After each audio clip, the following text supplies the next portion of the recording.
this issue. Now, one element I see, there's still out there these, what we call these super angels, people that have a lot of money, interest to use their weight. They can be of great advantage. How do you perceive them? I mean, you're more a group and you represent various investors.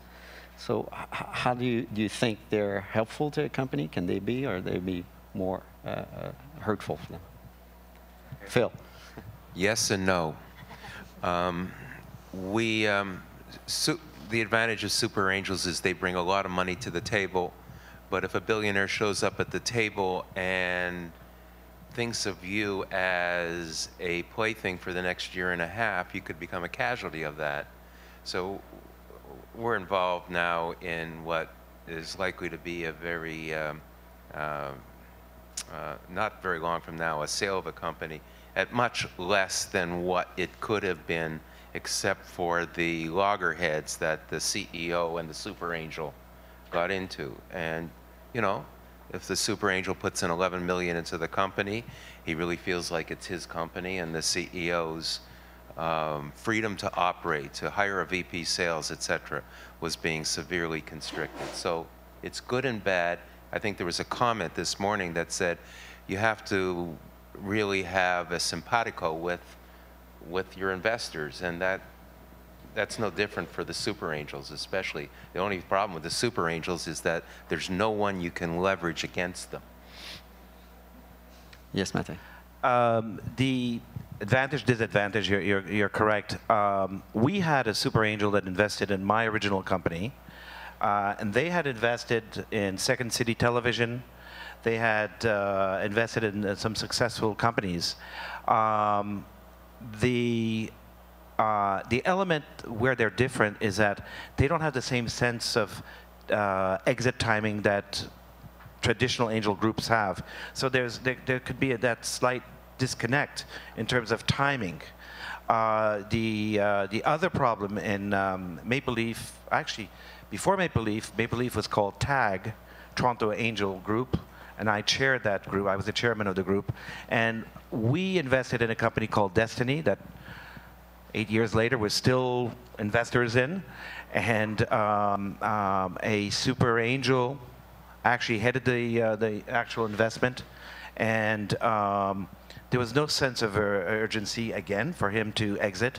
And when we talked to the entrepreneur, and we were not tight enough. It was early on. We were not, and we understood what we were doing, but we let too much leeway to the super angel to manage the angel, and now we're saying, time to, you apparently have $2 million in the bank. Wouldn't it be a good idea to actually issue some dividends? Oh no, we want to raise $5 million now because we want to start in Europe in this particular case. So that's the problem that we encounter every once in a while. I just wanted to say one other thing with regard to this. We had a super angel in the company that Vienna Systems, and at the 11th hour, when Nokia's got the check on the table, he's going, well, I don't really care. I don't need the money. Let's just keep it going because it's fun. And so that's what can happen. And I would say that that's, they can be great because they can bring you insight and experience and everything else, just like any angel. But as entrepreneurs, I'd be selective of your angels you pick and whether they're super angels or whether they're angels. They can help you, and they can also be a barrier sometimes too. So there's good news, bad news, I guess. For now. I just want to emphasize that whole concept of smart money. It's not just a function of whether they have expertise in your industry, but whether their goals are aligned with yours. So as Phil said, if this person thinks it's a plaything and actually wants to get involved in the management, but you're actually intending to run the company, you may end up with a conflict. So you have to think about whether that person's investing for a financial return or because they think it'll be fun to help you run the company day to day. And sometimes you want that advice, but you don't want them to actually have power over your decision making. It can make things really complicated. To add to that point, what I've seen is I've seen people make tremendous amounts of money in real estate, and now they're a super angel and they're investing in a company that's technology based, and there are certain ways that you make money in real estate that have nothing to do with how you run a sales and marketing organization in the tech space. So there can be conflict there, and they say, well, listen, I'm very smart because I made all this money, and it's hard to argue with them in that situation. Yeah, we face that in all fields, don't we? It leads me to another question. Obviously, the always the great question about pricing and how it affects you when you come in. If there's been already investors that are early, friends and families, and how do you see it? How does it, the way they may have looked at the company and then the way they priced it, how does it impact you in looking at the company and seeing if it's a good investment or not? And well, I'll take a crack at that. One issue we see oftentimes is that when an early stage entrepreneur raises money from friends and family, if they're not careful and they put a very optimistic valuation on that, then when you start to go to an angel group where there's a fair amount of financial sophistication, that valuation may not hold, and all of a sudden you're investing the second round with the angel group at a lower valuation. So not only is that problems closing the deal for the entrepreneur come Thanksgiving dinner, that's a very ugly discussion around the Thanksgiving table about, well, I put money in, and all of a sudden, a year and a half later, it's not worth what you promised me it would be worth. yes, Phil. In fact, one of the things I think that the angels can do, and this may sound counterproductive, but the entrepreneur usually gets pretty excited about the valuation. You've done the deal. Now we're going to do a second round raise, and they get real excited about what the valuation should be, and it should be much higher, et cetera. And at least I and the colleagues on where we've shared or co-invested tend to argue, look, do it in little stages, you know? I mean, you never want a down round. You never want to disappoint your investors, you know, whether they be your father-in-law or not, you know. Right, exactly. So the idea is manage the whole process and don't worry about percentages at the early stage. That kind of dilution is, in the large scheme of things, roughly irrelevant for small money. For small money, it doesn't really matter. As long as it's an up round, you want to have a series of increasing valuations in each of your raises, and that's the key. So basically, the valuation component becomes interesting because we're looking at a company wearing the hat of ICE, bringing a company from the UK to North America, and they were on the British Dragon's Den, and they have a valuation for their investment in the UK when they were looking for investments. Now they're looking for investments as well, again, and they're looking at raising funds in North America to finance their expansion.